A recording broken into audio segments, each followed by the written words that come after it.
one soul ring. Surprised me on that one. Usually Teeth. give a pre-warning countdown. Yeah. That you're going to be doing. I guess you were like, all right, ready to go. Let's do it. I'm like, all right, let's do it. Yes, you've no one to blame but yourself, truly. Oh, you know what? Actually, I wanted to talk about this on the preamble today. I was driving by this funeral home good thing today. that it's the preamble. And they had one of those signs with, you can change the letters and everything.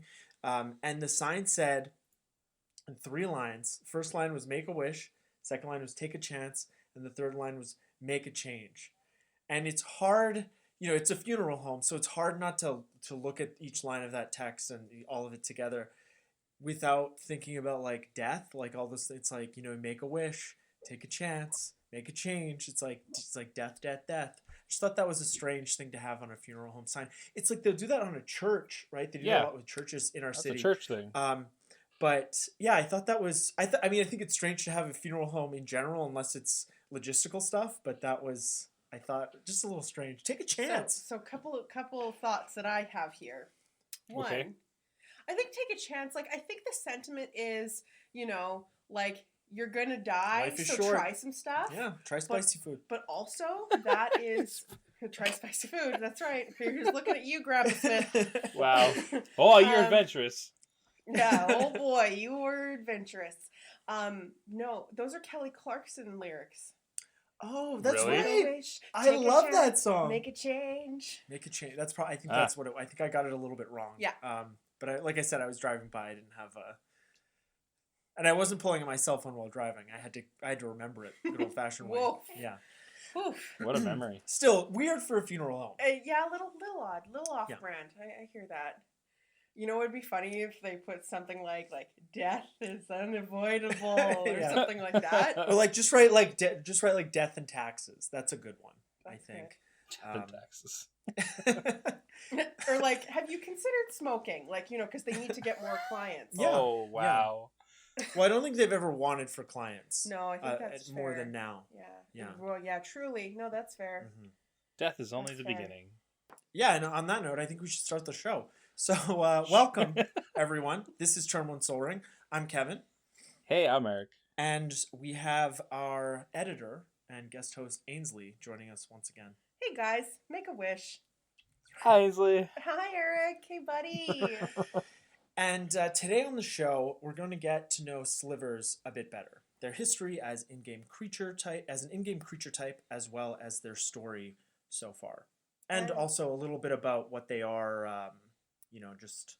What makes them tick? Biologically. Yeah. But I wouldn't try and go out there and be friends with it, kind of get to know, just because. No, they'll get you. That'd be taking a chance. Yes, they are extremely dangerous creatures. But you can make a wish and maybe it'll work out. I don't know.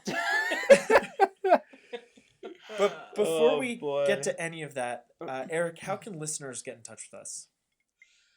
They can always find us on Instagram at Turn 1 Soul Ring the podcast. If you want to get in a hold of us directly, send us a little anything via email, turn1soulringthepodcast@gmail.com. We're throwing everything on YouTube. The best way to find us there is searching Turn 1 Soul Ring the podcast. And then also, we have a Patreon page. If you like what we do, you're curious about what's on there, definitely check out our Patreon page. That would be patreon.com/turn1soulring. So we're going to start off today. Thank you, by the way, Eric. We're going to start off today with a brief history of Slivers as in-game creatures. And as longtime listeners of the show know that I'm a big fan of Slivers. It was my first commander deck that I built. And you could go back to episode 3, I believe, where it was our first Decksplained episode, where Eric and I Decksplained my Sliver Overlord commander deck. And it's changed a little bit since then. But you can go to Deckstats, use the link from that episode, and find that deck. And it's changed a little bit from what we talked about on that episode. But the win condition is still the same. It's sort of I would consider it kind of more synergized.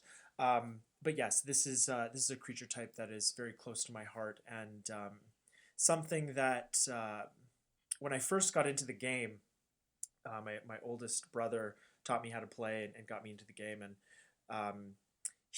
this was, I think, right around the time when Legions came out, and they reintroduced Slivers into the game. So I don't know, like around 2000, 2001. I'm not exactly sure. But we were just playing kitchen table Magic, and he had this Sliver deck, and he had sort of Sliver Overlord as Unsleeved. unsleeved. Yeah, we played unsleeved. We put elastics around our decks, like the big broccoli elastics. Yeah, you're cringe. Everyone's cringing. I'm cringing, and Patrick's probably like, yeah. To this day, he Yeah. does not sleeve his Magic cards. Oh no, he's like, are those double sleeves? He's an anti-sleever. He is, and there's nothing Wow. wrong with that. There's, you do you with your cards. Yeah. Yeah. But he would play this deck, and he had Sliver Overlord as like a toolbox creature. I think he only had one copy of it, but he had a bunch of Magma Slivers in it, which is a creature from Legions. Magma. Yeah, exactly. We just watched that. And it gets plus X plus O, I think, for each Sliver on the battlefield, because this is before they changed it to just Sliver creatures you control. But I just, many of his decks were unbeatable for me because I was a 10-year-old kid and I was just terrible at the game.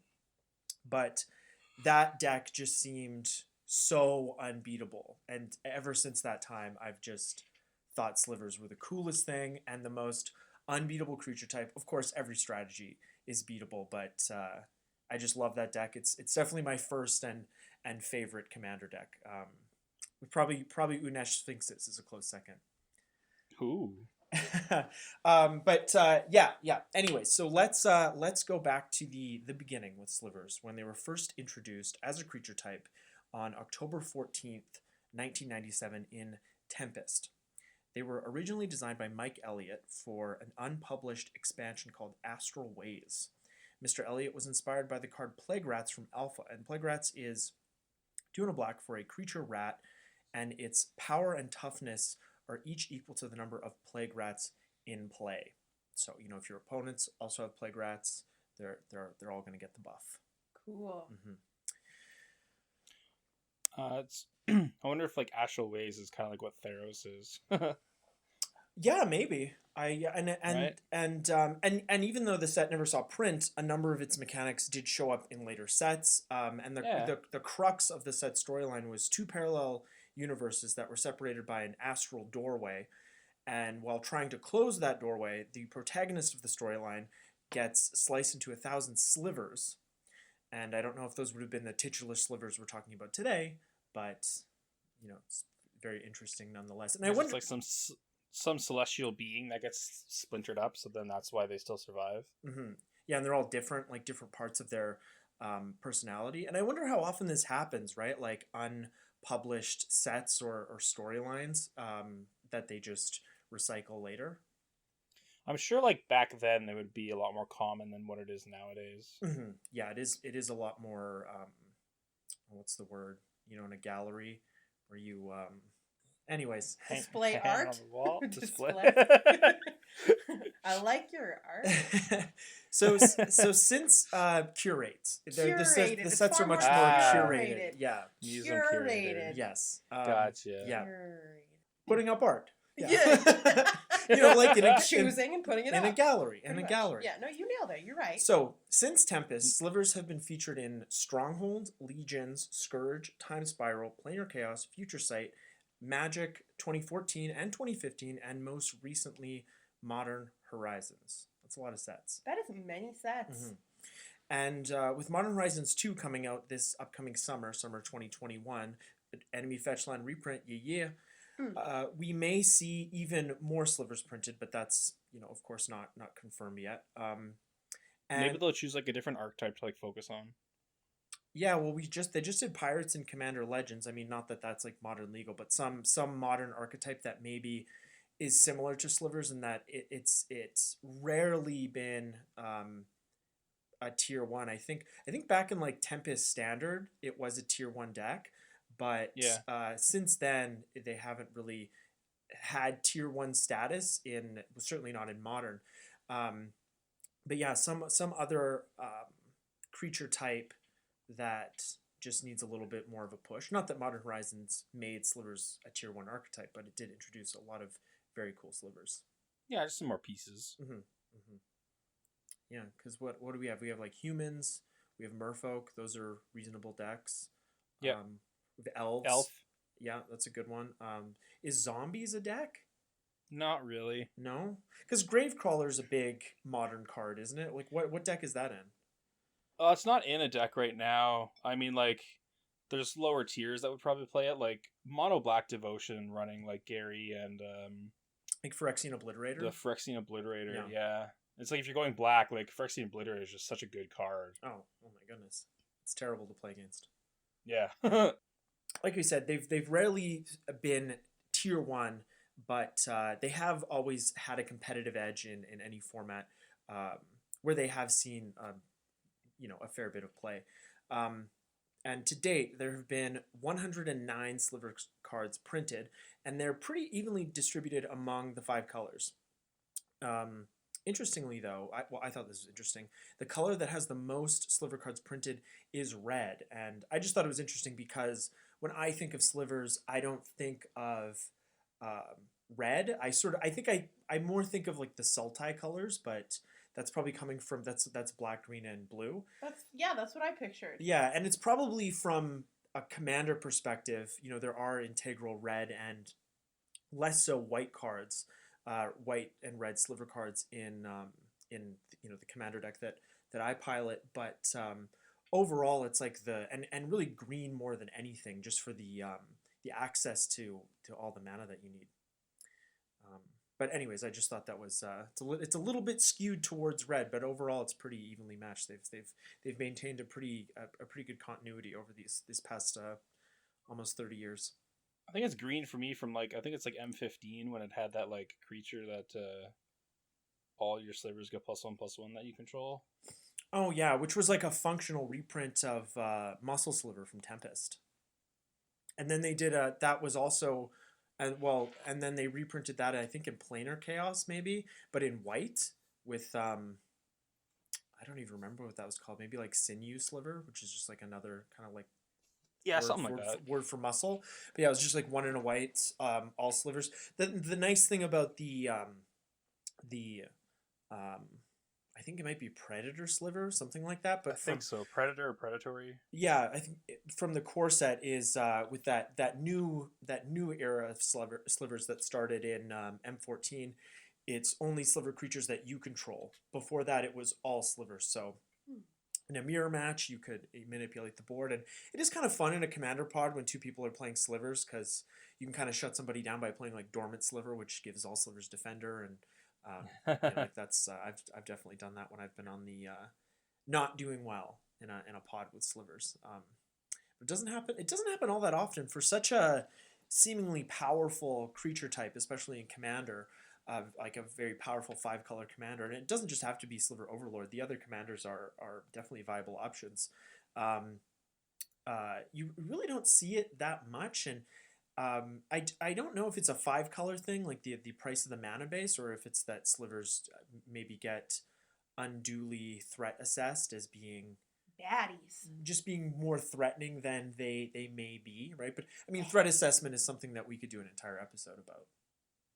Yeah, and I mean, like there is the I can't remember which Sliver it is, but it's your commander that's on the reserve list. Oh, the Sliver Queen is on the reserve list. Queen, yeah. And that's what what allows you to do like that combo. Yeah. But Sliver Queen is still I think still the best because you can just keep making more Slivers. So yeah, that's what you would go with if you were gonna play 5-color Slivers. Oh wait, no, Sliver Queen is the tutor one. Sliver Overlord's the tutor one. That's Overlord's tutor. That was that it just saw a reprint in Secret Lair Kaleidoscope Killers. Oh yeah. But Sliver Queen is definitely is a very expensive card. I bought my copies for $25 like 5 years ago. Nice. And now it's I think it's like around the 300 mark. It keeps getting up Sliver there. Queen. Yeah, Sliver Queen is the one. Oh, sorry, it is the one that makes tokens. Mm-hmm. Oh, you're just saying that you would go that route. Well, what you were saying. Right. It's just that allows you to do I'd put it in the deck because it lets you do that combo, but you can definitely just do like an aggressive strategy and just win with Sliver Legion will win you games. If I was like a big Magic the Gathering player, I would make Sliver Queen my Instagram handle. That's That'd be good. a good one. Yeah, I think that would be really good. Also, as you were like talking about like the price of Sliver Queen, I always find it really fun when we're like talking with people who don't really, play Magic or have a knowledge of it, Mhm. and you tell them sort of how much your collection of Cardboard. cards how much it's worth, and just sort of the look that comes over their face, like, Ah. My mom one time was like, "But you didn't spend that much," and I'm like, "No, no, it's an that's what it's worth. investment." That's what it's worth now. Yeah, Yeah. and then your dad's like, "Do you have the insurance like where you added on like the Yeah, I that's forget so what it's funny. called?" And it's like, "Oh yeah, we got that." Yeah. Yeah. So that's sort of a very, very, very brief history of Slivers in the as in-game creature types. They're a lot of fun. You might get a target on your back, but I've had it go in all different directions when I pull out Sliver Overlord, and sometimes it just shits the bed. It's five colors. Sometimes you just keep a bad hand and it just doesn't come together. So, anyways, now we're going to move on to the biology of Slivers and just what they are. I'm excited about this because I never really know what to picture. I think in my mind, I'm always picturing like snakes. They're kind of snake-like. They're sort of slithery. Right. It Yeah. sounds like They the got name. some slithering going It's a on. little onomatopoeia. So, originally Slivers were depicted with an armored vertebrate body, and actually, this may be I may be admitting ignorance here, but I actually had to look up what a vertebrate and invertebrate were because I guess I didn't remember that from public school science class. But a vertebrae is an animal with bones surrounding their spinal cord, which is what we are in many mammals, and an invertebrate doesn't have that. Right. So that's boom. Slivers are really not that different from us. Anyways, they really are actually. But their bodies featured a long bifurcated whip-like tail, one arm with a single talon acting as a hand, and a singular head with an armored crest. There are many different types of Slivers with different abilities that are represented with keyword abilities or in-game effects on cards. These various abilities were also represented in a Sliver's appearance, but for the most part, Slivers had that same serpent-like appearance. Okay, so I'm not wrong. No. And although in the core sets that featured them, they had a much more humanoid appearance, and they explain this change by saying that this was the fully evolved form of a Sliver. Oh. Which really didn't make it easier to look at the card art, but that's just me. Card art. Thankfully, though, when we saw Slivers again in Modern Horizons, they appeared in their normal or original form. So hopefully they keep that going. Wow, I just saw people complain and then did something. Yeah, and they just seem so much more menacing in their original form. Like, the humanoid ones are kind of scary, but they're not as scary because they don't seem as alien. I think that just to human beings, something that is, even I think most people would agree that other mammals are more comforting than a reptile or insects or birds, right? There's it's like you get too far away from what you are, and it's just a little unnerving. Yeah, you just you're sort of afraid of what you don't really understand, and all those platitudes.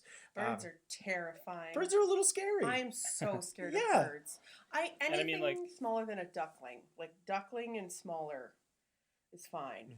But like, oh man, you give me a pigeon or a seagull or something. Oh god. There was one night I was driving down the street at night, and then like an owl like swooped down low, and I was like, "Whoa!" Oh, owls are so cool but terrifying. Like they terrify me.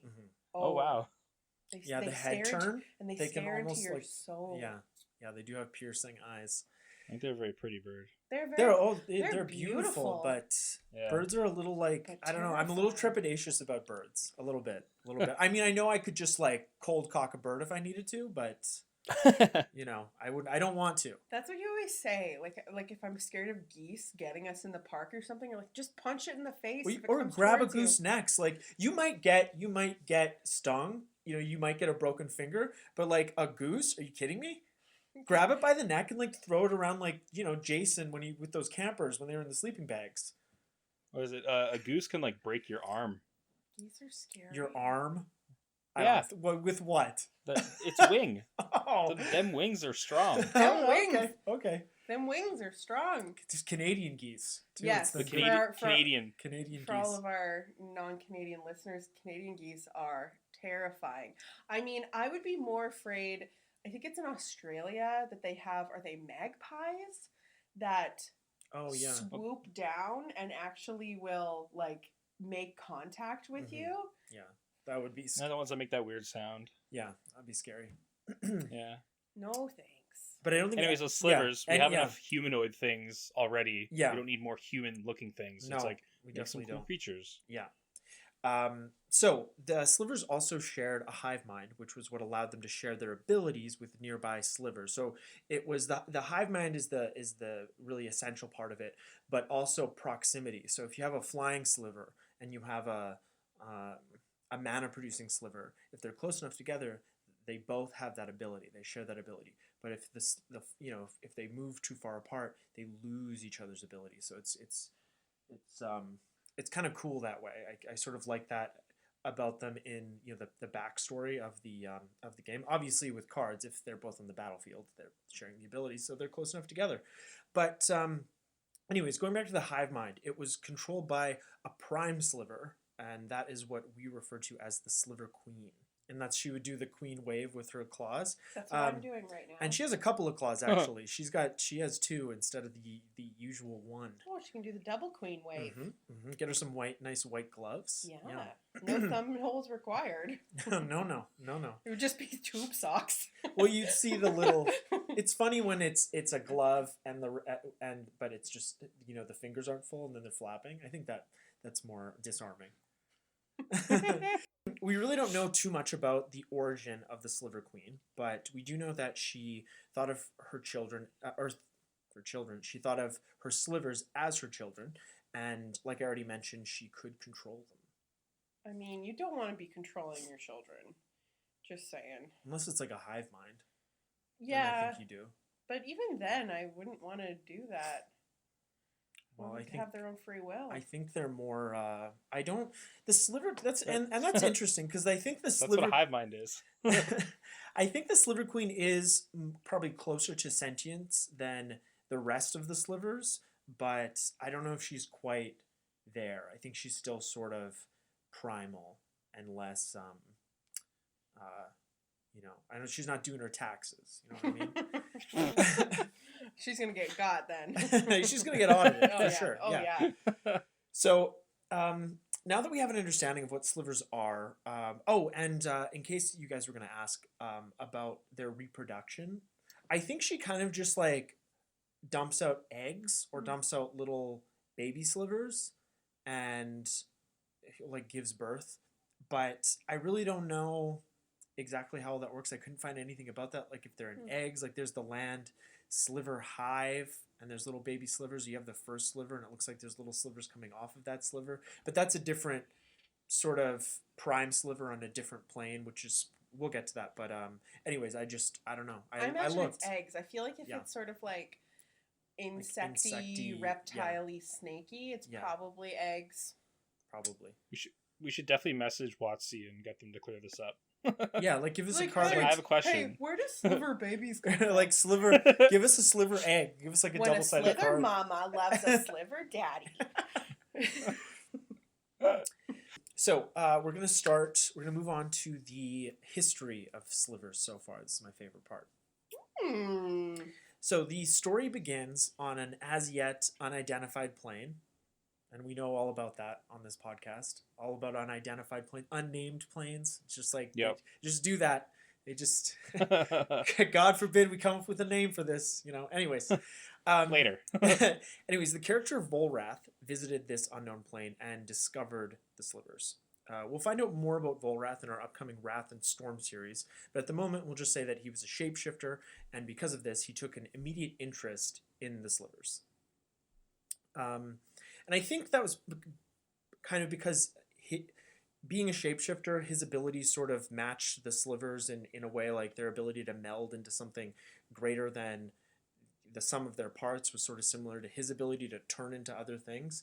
But he saw something of himself in them, and he he decided that he would take the Sliver Queen back to Wrath with him. And we talked about Wrath. Sounds a good idea. Yeah, of course. It's always a good idea to take things back to Wrath. And we talked about Wrath in our Bloodline series. So if you want to know more about that, go back and check it out. And we'll be talking about even more in our Wrath and Storm series coming up.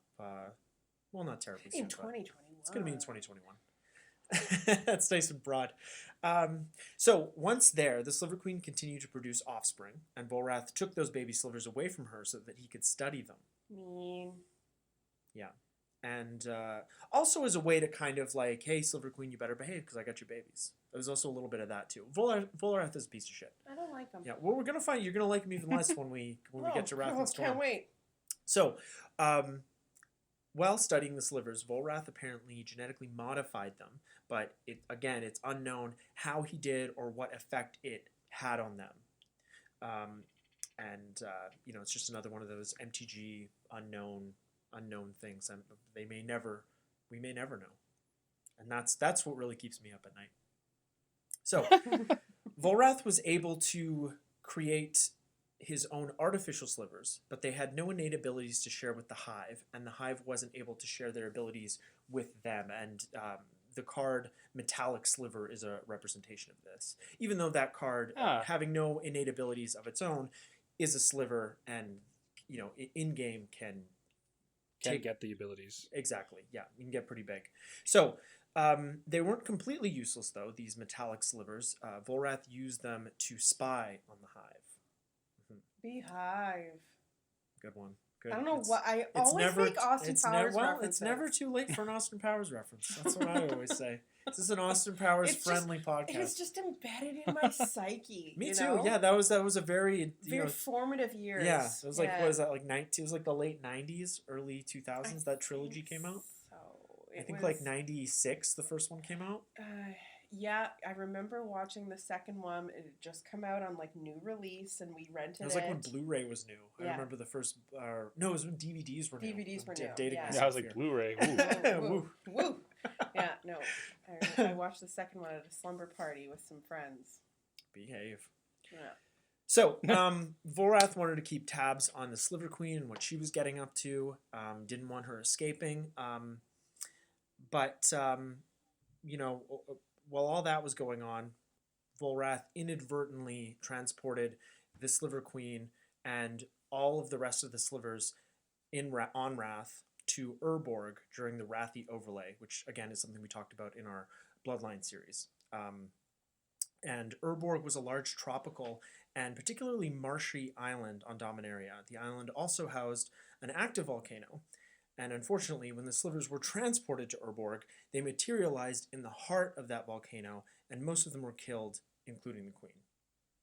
Whoops. Yeah. Oh boy. Remember the show Groundling Marsh? I do. That does sound familiar. Huh? Good. No spoilers. I don't think I've watched this show. It's been a long time, but I've definitely heard of it. Yeah. There's the purple thing. Oh, it's Canadian. Oh, yeah. That guy looks familiar. It's a Canadian children's television show featuring puppets. No wonder I didn't like it. It was Canadian. I don't know. Like puppets just don't seem that most puppets don't seem believable to me. But the good ones. In what kind of way? But they just I have a hard time suspending my disbelief that they're real. It's like that's like a real. Yeah, sure. Yeah. But like some puppets are good. Like Baby Yoda on Mandalorian. That's a good puppet. But is that a puppet though, or is that like an animatronic? Well, I think it's a little bit of both. Is it different if it's? I guess because if it's animatronic, it's like a mechanized puppet. I mean, if someone's has their hand in a puppet's ass versus like controlling it with a remote control. Yeah, I guess it's still like this goof being controlled. Yeah, I don't know. That's an interesting philosophical discussion, though. What makes a puppet a puppet? Yeah. On that note, did you ever watch a show called Hammy the Hamster? Oh, I love that show. It's so Hell funny. yeah. Kevin had mentions Yeah. it to me, and I'm like, I don't know this Ainsley one. never heard Sorry. of it. So I'm Yeah. glad he has you. Oh no. Yeah, Because that was it's a real great show. hamsters. And Yeah, they just, like, driving voiced around on over. cars and the guinea pig. It was so good. Oh, Yeah. maybe I have actually. They Okay. fly in planes and stuff, like little planes. It was so good. Oh man, it was dubbed though, of course, because it was hamsters. Yeah. Yeah. Was it like CGI like the new Lion King? Oh no. I prefer the original. I think. I prefer Hamlet. I'm kidding. I'm just being Right there. Tales of the Riverbank. Nice. I'm gonna be watching some YouTube videos after this. you goofs. So the after the Urborg transportation disaster, the remaining Slivers were subsequently killed in the battles that took place during the Phyrexian invasion of Dominaria. Again, another topic that we'll cover in greater detail in the future. We're gonna get there. This is about Slivers today, though. Okay. So after the invasion, the Slivers on Dominaria were all but extinct until about 100 years after the invasion, when the Riptide Project began. Ooh, a project. Mm-hmm. And Riptide is a card, is it like a name that we've seen on quite a few cards from this era, like Riptide Laboratory or Riptide whatever. Yeah. Not an unfamiliar name. But the project was a conglomeration of blue wizards that was established around 4305 AR on an island off the coast of the Dominarian continent, Otaria. And remember, the birth of Urza and Mishra is 0 AR, just to put this into perspective. Yeah. So, the project was founded by Empress Lawen in order to further the understanding of the magic of both the surface dwellers and the Mare Empire in an attempt to repair the relationship between the two factions that had become strained due to an, at the time, recent conflict that we're not going to get into at this point. But Empress Lawen was a cephalid leader of the Mare Empire in Dominaria. And cephalids, in case you're unfamiliar with the creature type, are they live in the deep ocean surrounding the continent of Otaria, and they sort of look like squid people, just like anthropomorphized squids. This one's cute. She got a little gown on. Yeah, she's an empress. She's got a scepter. Mm-hmm. She has cute, like little arms, tentacles, like little tiny Those are for snugging, curled arms, but then long octopus legs. Little suction cups. Crab people. So the project was originally established to repair relations between the cephalids and the surface dwellers, which were mostly human. That was only one of the objectives of the project. Researchers discovered fossilized remains of slivers in Urborg, and their recreation quickly became the most significant piece of study undertaken by the project. And that always works, right? Jurassic Park, right? Always. Yeah, always works. Always works out great. So the researchers were successful in bringing the slivers back from extinction, but they weren't aware of the importance of the Sliver Queen, and as a result, they didn't also recreate her. And without the queen to lead the slivers, the researchers quickly lost control of them, and the slivers slaughtered most of the humans and cephalids on the island. There was seemingly only one survivor of the Riptide disaster, a wizard named Pemin, and he's how we know what happened on the island. Thanks, Pemin. Yeah, well, you always leave one survivor to tell the tale. Yeah. Pemin is a cute name. Not Pemin. Yeah, I don't think we've ever gotten a Pemin card. We have Pemin's aura, but I don't know if Pemin's like human or cephalid. It says he's a wizard, but they're like wizard cephalids, so I'm just not exactly sure. So most Anyone can be a wizard. You're That's a wizard, right. Harry. Excellent. I don't know if we've ever also done a lore episode where you haven't quoted something from Harry Potter. No, it's a good show. It's a good show. It's a good one, honey. So there's a card with Pemin. So usually when like a character is mentioned in any of these things, there's usually a card about them or with their name in some iteration. Usually, yeah, because I think creating the story and creating the cards happen at the same time. Like I think they think about what they want the cards to do, and then doing the art, doing the name, doing the story. Like I think it all happens at the same time. It's just different branches of the creative process at Wizards of the Coast. For sure. That just makes me wonder though if like the reason why they sometimes like have like an unnamed plane is because they need the story to take a certain direction, but there isn't like a corresponding name that they can take from, what they from the already actual source. had. Yeah. And maybe that's why they kind of go the unnamed route because like Mm-hmm. I don't want to make something up in case in the future they use this name for a different plane and then people are like, but that's not what happened, because people are, whew, people can be the worst. Yeah. That's very my interesting. theory. That's Yeah, my theory. It's a good theory. It's a good theory. So after the Slivers' devastating onslaught at Riptide, they escaped the island and made their way to the Otarian mainland. They probably had like a sliver with gills. So they all had, they could Little like gills. swim in the water, like Kevin Costner from Waterworld. What? It's not a good movie. Don't watch it. 10 out of 10 would not recommend. It didn't take them long to spread across Dominaria, and without the control of the Sliver Queen, they were like a plague on the land and its inhabitants. So, just a little aside here, like I mentioned at the top of this episode, I've always been a fan of Slivers, and I've always been a fan of, flavor text in general. And a lot of flavor text on Sliver cards is kind of ominous, but, doing this outline and doing a little bit of research into this creature type, a lot of this flavor text is now put into context of what was happening, with what's depicted in the art. But a card that a flavor text that I've always really enjoyed is Crypt Sliver, and it's the flavor text is a death couldn't contain the slivers. What made us think we could? And it's from a Riptide Project researcher. It's a quote. But death had contained the slivers, and if they hadn't excavated their bones and used their genetic material to recreate them, they could have contained it. So like death did and could contain the slivers. I don't know what made you think you could control them once you brought them back from the dead, but that one just kind of I don't know. It kind of seems silly to me now, like knowing the story. Fair point. Yeah. This is the quote that funeral home should have gone with. Yeah, that would have Death been good. couldn't contain the slithers.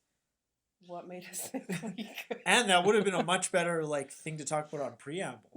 I would have stopped the car, taken a picture, and posted it on social media. I would have made This funeral home is cool. That's it. That is U-turn taking It's material. like, this is the funeral home I want to be taken to when I die, guys. Okay, come on. So anyways, while the Slivers were running rampant on Dominaria, the Mirari was causing havoc all over Otaria. And you probably, at least Ainsley is probably wondering what the Mirari is. What's the Mirari? Thank you. Well, the Mirari was an artifact of unspeakable power that appeared on Otaria roughly 100 years after the Phyrexian invasion. The word Mirari was an ancient term for a fantastic wish-granting artifact, and the Mirari definitely matched that description. The artifact was able to tap into its wielder's desires and make them real. That's wish-granting. And as with many supposedly ancient Dominarian words in Magic, the name Mirari is in fact derived from a real ancient language. In this case, Mirari is a Latin word meaning to marvel at, to admire, or to reflect. Nice. Cool. Unfortunately, though, the Mirari also inevitably caused disaster to strike the current bearer, usually leading to their death. Another effect it had was that it caused intense longing in those who saw it, causing many individuals to become obsessed with owning it.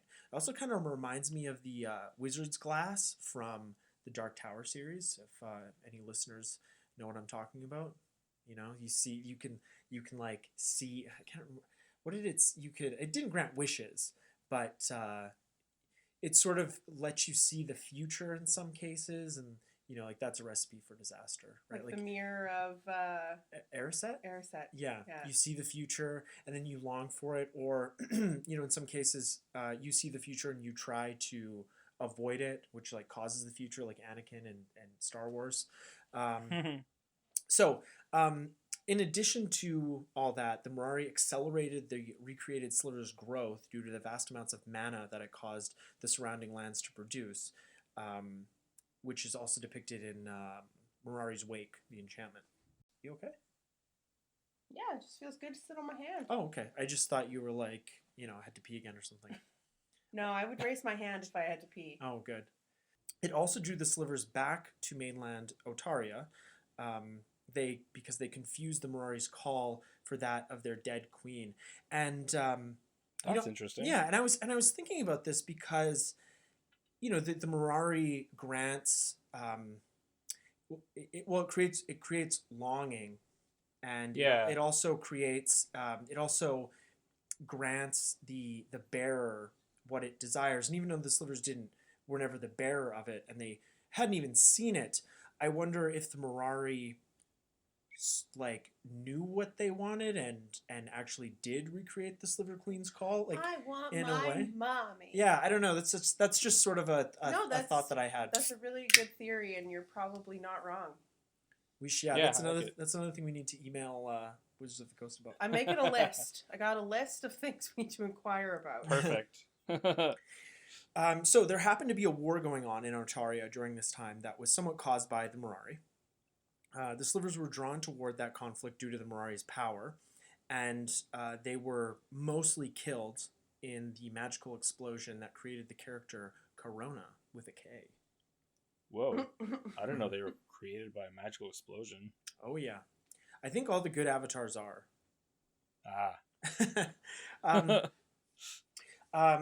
And Eric, one of your favorite lands, Temple of the False God. That's the Corona is the false god that they're talking about. Oh, nice. Mm.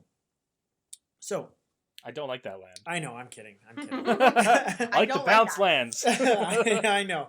I'm excited to talk about this picture that's coming up here. Yeah, Eric is very good at magic. Everybody, just so bounce lands. So everybody knows. Yeah, bounce lands. So Corona was a manifestation of Dominaria's mana, much like Omnath was for Zendikar. Again, we're going to get into this into the future with our lore series. So we're just gonna stay on hold your on horses. point for Slivers. Yeah. Anyways, a small group of Slivers survived the aforementioned explosion and fused into the ultimate manifestation of the Hive mind, which is the Sliver Overlord. And you've played with this guy. I've seen it for many years. And this is, of course, where the flavor text on Sliver Overlord comes from, which is the end of evolution. So when we first started playing Magic together, I'm pretty sure you played this guy against me a fair amount. Mm-hmm. And, I never really looked at the card up close. And from across the table, he kind of looks like a goat man. Mm. Like the middle claw kind of looks like the little goat beard. Oh.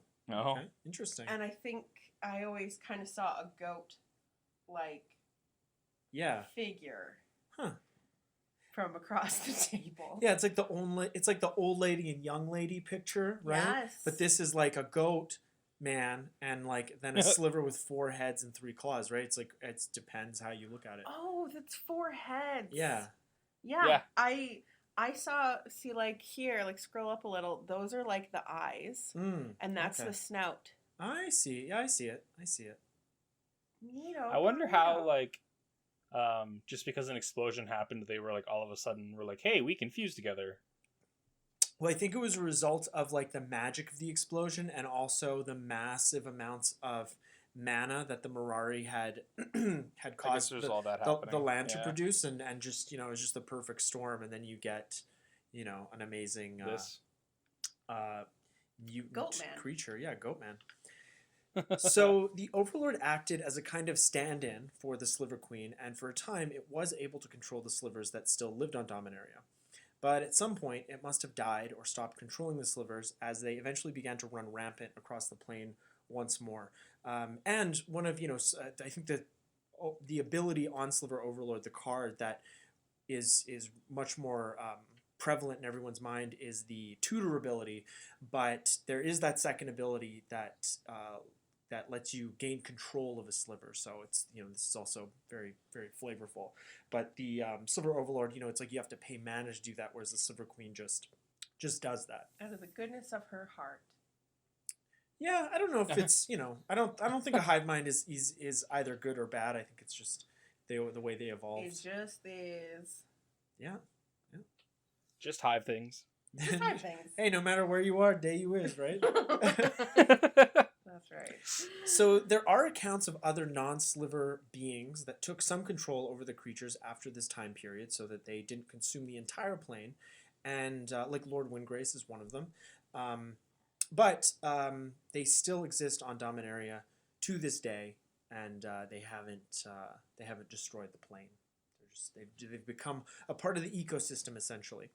And one thing that we said about slivers at the top of this episode is that they're adaptable, not just with one another, but also with their environment. So as they continue to live on Dominaria, who knows what new and bizarre forms they will take on. Not only are they adaptable, but they're also adoptable because they all lost their mom. That's right. So if you're looking to, bring a new creature into your life. Maybe they could breed them so they stay small, like dogs. Yeah. You know? What could they mix them with? What's another creature in We'll just take the Magic runty Land? slivers and just keep breeding those. That's that's how they did it with dogs. They started off with wolves, right? And they just the ones that had more that were docile and yeah, that were yeah. like the weakest and like smaller. yeah. That's how they do it. Right. That's how they do it in Hollywood, right? But we still don't know. We have to find out from Watsy first how they make more of them. Yeah. Are they eggs? What are they? Can they just breed with each other, or do you need the queen? I don't know. I think they can because obviously they're thriving. They're still doing good. That was a brief history of slivers on Dominaria. And before we wrap things up today, we're going to talk a bit about slivers on other planes. So like the slivers that originally came to Dominaria, they came from a different plane, unnamed plane. And our first... Plane who must not be named. That's right. Voldemort plane. That would be a good name for a plane. That would be. Well, aren't they doing like a Harry Potter crossover? Or no, they're doing that at school, after a call time, it's that school set, right? Strixhaven. Yeah. But with the, with like the Walking Dead Secret Lair, I wouldn't be surprised if we got like a Harry Potter Secret Lair. Yeah, totally. Not to go alongside of Strixhaven? Oh, yeah. That'd be spicy. Right? Yeah. That would make the most sense. That's the time to do it. Also, maybe like a Lord of the Rings one too. Get like like Gandalf and like Saruman and who's the other guy? The bad guy. He's also like one of the like that wizard species. You could do that too. It's kind of a deep cut, but the nerds will love it. There's also the not just yourselves. The brown wizard. Oh yeah, hangs on the forest. That's right. Yeah, he has bird poop on his head. He's got bird poop on him. Yeah. I don't remember his name. No, me neither. I'd have to watch The Hobbit again, and that's probably not going to happen for a few years at least.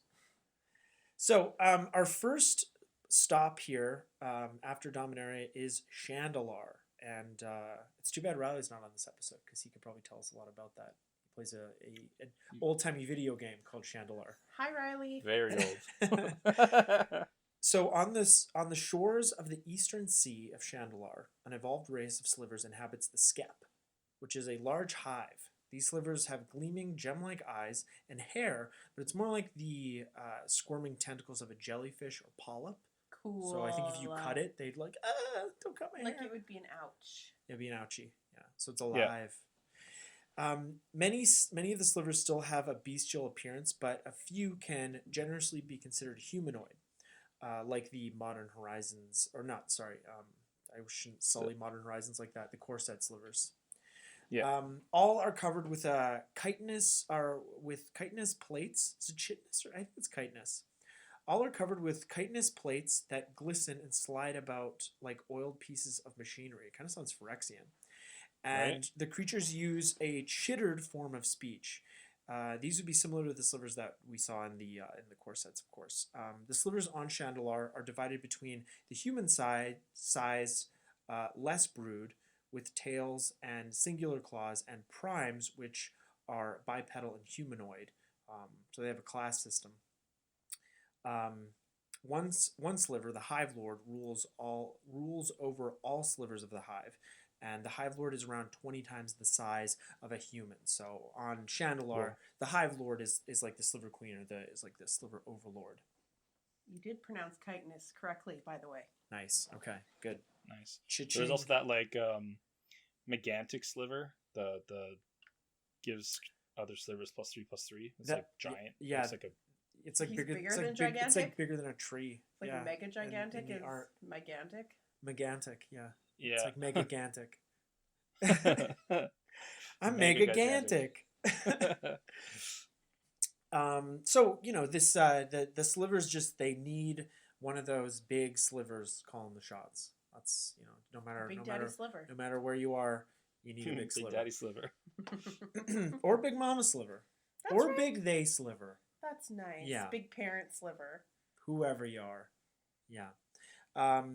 So our next stop is Alara, where the first sliver hails from, which means maybe this is the plane that Volrath originally traveled to when he kidnapped the Sliver Queen, if that's where they started. But I guess maybe there's a first sliver on also Chandalar. I really don't know. But we don't know that the first sliver is actually from Alara for sure, but it and a few of the other slivers that showed up in Modern Horizons had the Cascade, Exalted, and Unearth mechanics, and those mechanics were originally from Alara, and in the history of the game, that's sort of something that they'll do with more special abilities. They'll, things that don't become, what's the word, evergreen abilities. They'll sort of make them specific to a plane. So we don't know, but Was it an unnamed plane? it could be, or it could be Alara. I don't know. Let's go back to Alara. I want another like Tarkir like multicolored set. I always enjoy the draft format in those sets. So that's about all we have on slivers for the time being. Like we said, we're gonna continue with our explained series with the novels in chronological order, and slivers will no doubt come up, and we'll expand on the topics that we sort of glazed over today in greater detail. But with that, we're going to bring this episode to a close. I have a question. Please do. This is the time for questions. Excellent. I rose did my hand. You did. I raised it. I wasn't sure if you had to pee or you had a question. This time it's a question. Okay. What's your favorite slither? Why do I keep calling them slithers? You're a little tongue tied. It's tied. It's hard. What's right my now. favorite? Your favorite sliver card other than like Big Daddy Sliver, right? Big Daddy Sliver. I think it was probably Crystalline Sliver, which is we did have an image for it, but it's from Tempest. It's blue and white for a 2/2, I believe. I think it's an uncommon, and it gives a sliver creature Shroud. So it's just a nice, cheap, efficient creature. Protects your stuff. You can't target your stuff, but you're not doing that terribly often. Anyways, but I also love the art. It looks like it looks like a rock. Yeah. It's just very it's very cool. It is cool, and the flavor text is bred as living shields. These slivers have proven unruly. They know they cannot be caught. Can't catch Nice. me. No, got it. You try to catch them all? Can't Not those catch ones. me. That's right. They're no Can't Pokemon, catch bitch. me. Yeah, it's like Abra, right? He would always teleport. You try to catch one. I That's thought so you meant annoying. I thought you meant our cat Abra. He runs too. You can't catch him either. No, he runs. Yeah. Do you have a favorite slither? I did it again. My life. Do you have a flavlet Flavlove? This is going well. I'm good at talkies. Do you have a I'm a pretty big fan sliver? of. Yeah, I'm a pretty big fan of Harmonic Sliver. Oh, very, very good choice. Yeah, one of really anything snowballs. green white. All slivers have when this creature comes into play, destroy target artifact or enchantment. Pretty good. Yeah, the only downside is once you've blown up everybody else's, you got to start targeting your own. But by that point, It's not a May. You've probably won the game, right? Yeah. So that is so backbreaking. That and Aura Shards on the battlefield. Ooh. I used to run Aura Shards in my sliver deck. That was just dirty. I felt You had You had to take a both. shower I needed a after? shower. Yeah. Yeah. Oh, good times. Yeah, so as usual, thank you for listening. We hope you enjoyed this series, or this. Are you enjoying this series? I think we can sort of, group this and our Eldrazi series together, but episode rather. And if there's a creature type that you'd like us to give this kind of treatment to, let us know. Email, comment, wherever you're listening to this. DM us on Instagram if you don't want anyone else to know the creature type you're interested in. We won't tell either. But always happy to hear from you. So we're going to be back next week for a very special episode Number 100. So stay tuned for that because we're pretty excited about it, and we do have a little something extra in that one. And until then, just take it easy out there, and thanks for listening. Thanks, everybody. Lovely to have you. All right, bye now. Take a chance. That's right. Turn one soul ring.